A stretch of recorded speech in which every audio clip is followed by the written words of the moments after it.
fever-free. Dr. O'Connor says the president will then discontinue the isolation he's been doing. He'd been isolating for 5 full days.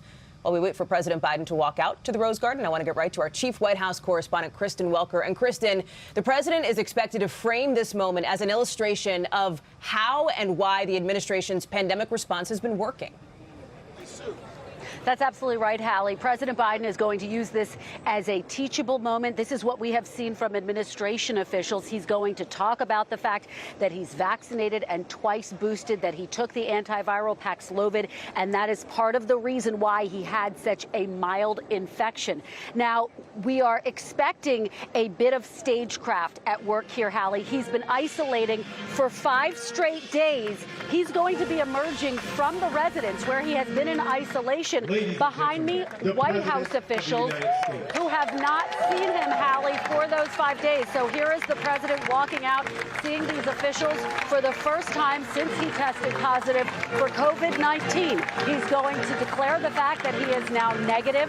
His doctor saying he will continue to wear a mask for about 10 days because, of course, in rare instances, there can be a recurrence of infection for those who take Paxlovid, and he's going to be testing more regularly. Hallie, a lot of issues looming over this announcement, but today he's going to be focused on COVID, Hallie. Kristen, thank you. Let's listen to President Biden.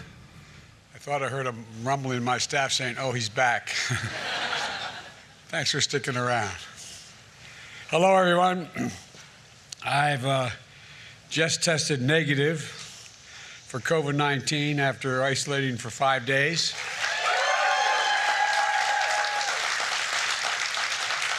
Thankfully, I'll now be able to return to work in person, but I want to thank you all for your well wishes, your prayers over this past week and the calls I've gotten. I also want to thank the medical team here at the White House for the incredible care they gave me. Fortunately, God willing, my symptoms were mild, my recovery was quick, and I'm feeling great.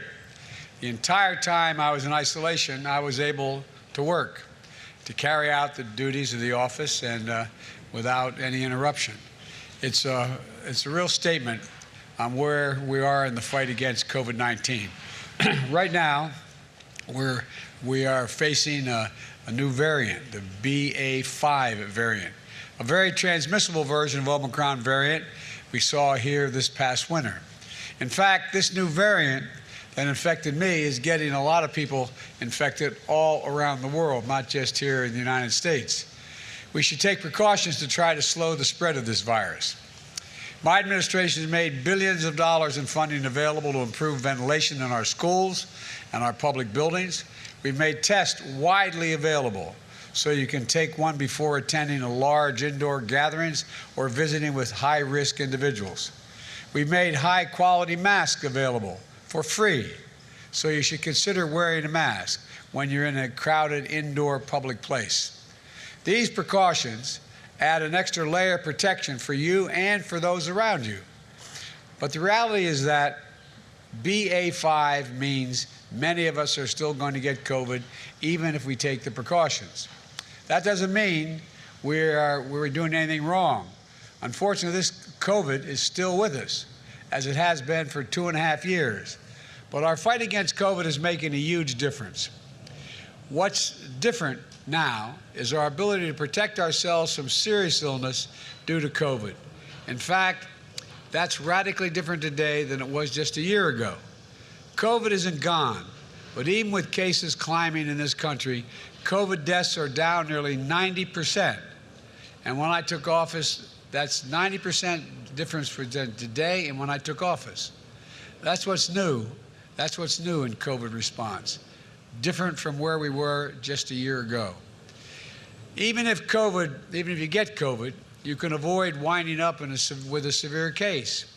You can now prevent most COVID deaths, and that's because 3 free tools my administration has invested in and distributed this past year: booster shots, at-home tests, easy-to-use effective treatments. We've got through COVID with no fear. I got through with no fear. A very mild discomfort because of these essentials, life-saving tools. And guess what? I want to remind everybody, they are free, they are convenient, and they are safe. and they work. First, booster shots. They weren't available a year ago. They are now everywhere. Every person aged 5 and over should get a booster shot. If you're over 50 years old, you should get 2 booster shots. I did. And if you have your boosters, 1 if you're under 50, 2 if you're over 50, your odds of getting severely ill from COVID are very, very low. Even older Americans are very unlikely to get severe COVID if they have 2 booster shots. Most COVID deaths are among those who are not up to date on their shots, their COVID vaccinations. So if you're over 50 and you haven't gotten a booster shot this year, go get one right away. Go to covid.gov, type in your zip code, and find a place where you can get a booster shot for free, usually at a site that's less than 5 miles from your home. Second, at-home test. A year ago, at-home tests were rare and expensive. Now, everyone in America can get them for free, shipped to their door. Shipped to their door. There's no excuse. Again, go to covid.gov and order at-home tests for free. Testing to find out if your symptoms mean you have COVID is critical in getting treatment quickly. Third, treatments. If you test positive, we have a new powerful treatment called Paxlovid. It wasn't available a year ago. It's a pill. And now you can take these pills at home. You can get them for free at tens of thousands of local drugstores around the country. The Food and Drug Administration, the FDA, even put in a special rule so many pharmacists can prescribe this particular drug. So you don't even have to go to the doctor to get a prescription. Millions of Americans have used Paxlovid.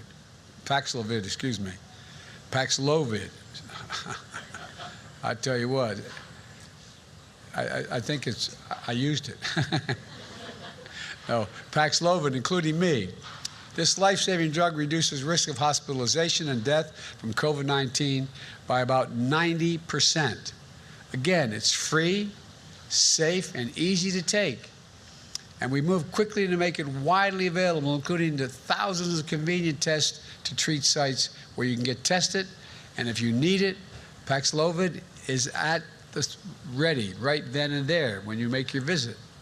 Again, go to covid.gov to find where test and treat sites are that are near you. Here's the bottom line.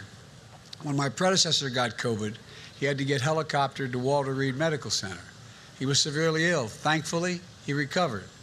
When I got COVID, I worked from upstairs of the White House, and the office is upstairs, and for that 5-day period. The difference is vaccinations, of course, but also 3 new tools, free to all and widely available. You don't need to be president to get these tools used for your defense. In fact, the same booster shots, the same at-home test, the same treatment that I got is available to you. My administration has made sure that all Americans across the country, from all walks of life, have free access to those tools.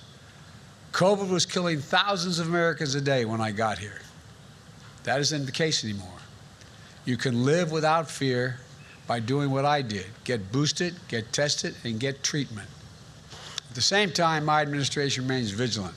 Right now, we have the tools to keep you from getting severely ill or dying from COVID. But we're not stopping there. Earlier this week, we had a conference at the White House about the next generation of vaccines, with the goal of keeping people from getting sick in the first place, getting COVID at all, even getting it. Let me close with this. Over the past 18 months, my administration has left no stone unturned in our fight against this pandemic. None. We brought down deaths by nearly 90% since I took office because of the help of all the people in this Rose Garden. Business and schools responded. Grandparents are hugging their grandkids again. Weddings, birthdays, celebrations are happening in person again. So let's keep emerging from one of the darkest moments in our history with hope and light for what can come. Get vaccinated if you haven't gotten already. And now, get boosted. Order your free test. And if you get sick and test positive, seek treatment. Take advantage of these life-saving tools. We have more of these tools than we ever had before. And to my friends in Congress, let's keep investing in these tools. Vaccinations, treatments, tests, and more so we can help making them available to Americans, the American people, on a permanent basis. Let's get moving. When I say permanent basis, as long as they are needed. Let's keep moving forward safely. God bless you all. And now I get to go back to the Oval Office. Thank you all very much.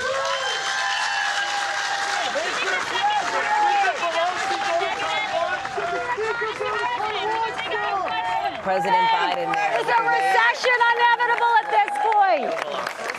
He's testing positive for COVID, delivering remarks from the Rose Garden with a noticeably less hoarse voice than we've seen him so far, saying he is feeling great and pointing out, he says, that you don't have to be president to get the kind of care that he got while he was isolating and recovering with mild symptoms. He said COVID is still with us, but he says the fight that his administration is conducting is making a huge difference to progress against this pandemic. He also drew a notable contrast with his predecessor, former President Donald Trump, who also got COVID at a time when vaccines were not available. I want to bring in now our chief White House correspondent, Kristen Welker. And Kristen, in many ways, this was a triumphant return, at least in the eyes of the president's staff, to the West Wing today. To Walter Reed Hospital, where he was there for several It absolutely was, Hallie, and you saw a number of his administration officials gathered behind me as the president was speaking, there to applaud him, both as he came out from the residence where he's been in isolation for 5 days, and then again when he symbolically walked into the Oval Office, a statement that he is now getting back to work. And he did underscore and tout his administration's response to this pandemic. That was, of course, core to his campaign. He talked about the fact that we now have vaccines and booster shots and called on Americans to get double boosted if they are, in fact, eligible. He talked about the fact that Paxlovid is now something that you can take at home, which he did for 5 days. And he talked about the fact that we now have more resources. Masks are more readily available, and there has been more research poured into fighting this virus, including at-home tests, Hallie, which this administration has distributed. Now, it was also notable that at the very end, he said he'd recently had a meeting while he was in isolation about the next generation of vaccines. And obviously, there's been a lot of focus on that and whether they could prevent getting sick with COVID altogether. So as the focus is on that, I heard exactly what you heard, which is that sharp contrast that he drew with his predecessor. The fact that former President Trump was taken to Walter Reed Medical Center, he said, I didn't have to go because we have all of these resources. But it does come on the same week, Hallie, where President Biden took aim at his predecessor over something very different, January 6th, just a few days ago, which, of course, you and I have been reporting on extensively. So that was a notable contrast that President Biden raised as he now goes back to work. Kristen, thank you. In the couple of seconds that we have left, I want to bring in NBC News medical contributor Dr. Natalie Azar. And Dr. Azar, is there anything you heard that you might recommend doing differently if President Biden were your patient, or is he taking the appropriate steps now, recovering from COVID and returning to the public stage? Yeah, I mean, he's certainly following CDC guidance here, Hallie. He is allowed to be out of isolation. He will be wearing a well-fitting mask anytime he is indoors with other people for a total duration of 10 days. As Dr. O'Connor, his doctor, commented in his news brief today, they are going to increase the cadence of his testing, looking out very carefully in the next couple of days up to a week for any signs or symptoms, and certainly antigen testing that would indicate any rebound. And I just, want to finish by saying that what really resonated to me was that he was couching COVID-19 as a vaccine preventable illness, and really, I think, did a good job outlining all of the steps that the administration has taken to make boosters and testing and treatments available to the public, so that his treatment was not just unique to him being the president of the U.S. Dr. Natalie Azar, thank you so much. President Biden, again, in the Rose Garden this morning for the first time now, back in public since testing positive for COVID. That does it for our NBC News special report. We'll have more tonight, of course, on NBC Nightly News. For all of us here at NBC, I'm Hallie Jackson. Thank you so much for watching. We'll see you soon.